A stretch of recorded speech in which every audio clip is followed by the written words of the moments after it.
Hello, welcome to Liverpool FC News Today channel.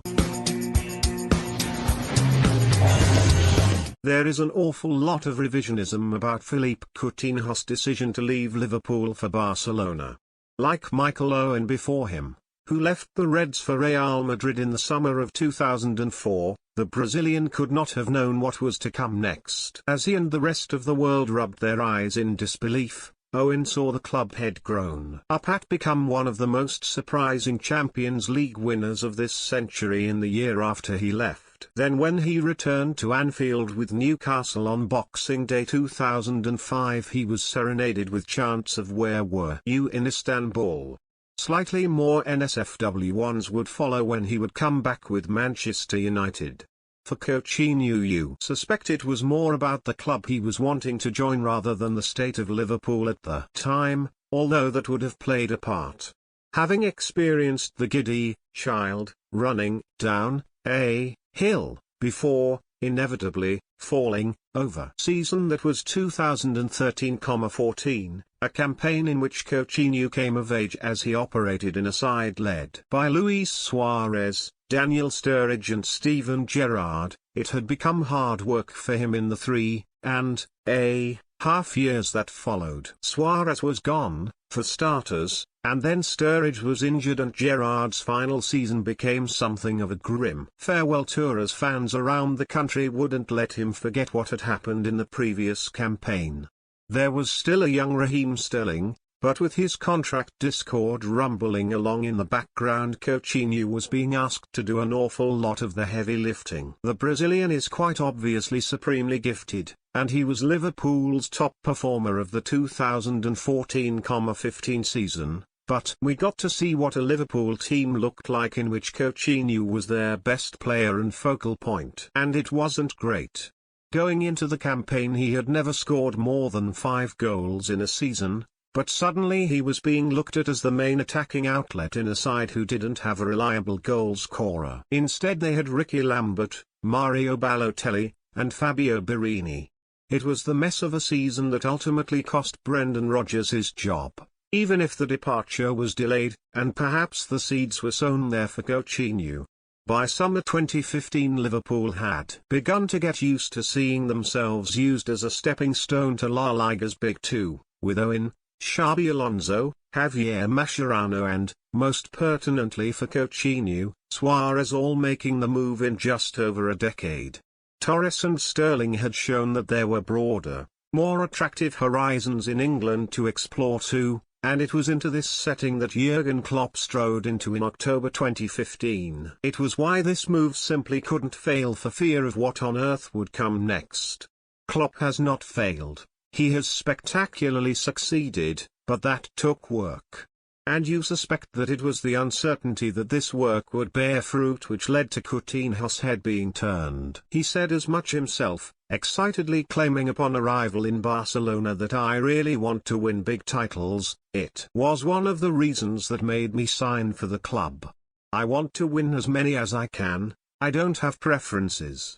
Under Klopp had lost in the 2016 League Cup and Europa League finals, with defeat in the latter meaning Liverpool did not play in European football at all in 2016-17, Klopp's first full season. You can trace so much of what the Reds do now back to the work put in that campaign, as the German had more time on the training pitch with his players and instilled the club's new way of working into them. And if Coutinho is guilty of anything, it is not recognizing where this was going fast enough. Klopp was not going to fail, just look at him, but after Champions League football was secured at the end of 2016-17, Coutinho, and his advisors led by Kia Joorabchian, had made their minds up that he was making a Suarez-style exit, the type Liverpool had become used to but were fast becoming obsolete under their new manager. It might be the biggest irony of Coutinho's odd career that the 2017-18 season remains his best ever, and probably always will be. It began with him going on strike, although complaining of a back injury, when the attempts to force through a move to Barcelona were failing. Klopp and Liverpool stuck to their sensible guns, and then when he was eventually returned to the fold he began to play some truly thrilling football behind the newly established front three of Roberto Firmino, Sadio Mane, and Mohamed Salah. Liverpool were electric, storming through their Champions League group and scoring goals for fun, even if it was obvious that goalkeeper and centre-back were the next two positions that needed addressing. Despite everything that had gone on, Coutinho would sometimes captain the side as he showed true professionalism and clearly enjoyed playing in this evolving, improving team that Klopp was happy to have him in despite what had gone on before. But those things had gone too far, and by the time of the January window opening Liverpool didn't seem too displeased to bank £142 million for a player who had always been that little bit more about the individual at a time when the team was taking shape. Coutinho had left behind a Liverpool team which had finally become comparable to that 2013-14 side he shone in, with the Firmino, Mane, Salah trio helping him perform in a similar but different way that Gerrard, Suarez, Sturridge did. Looking fitter than he ever had before, his 2017-18 remained brilliant, and he scored 10 goals in his first half season with Barca to take his tally to 22 in 42 across his two clubs, almost double any other return he's managed in a campaign. He went into the World Cup every inch one of Brazil's best players, scoring 2 crucial group stage goals as he was there, and there was a real sense that the stage was set for him to dominate in Barcelona where he was being billed as the long-term replacement for Andres Iniesta. We all know what has happened since. So should Coutinho never have left Liverpool. Almost certainly on a personal level, even if there is a question mark over whether he'd have fitted into the more workmanlike midfield that Klopp built his Champions League and ultimately Premier League winning sides on.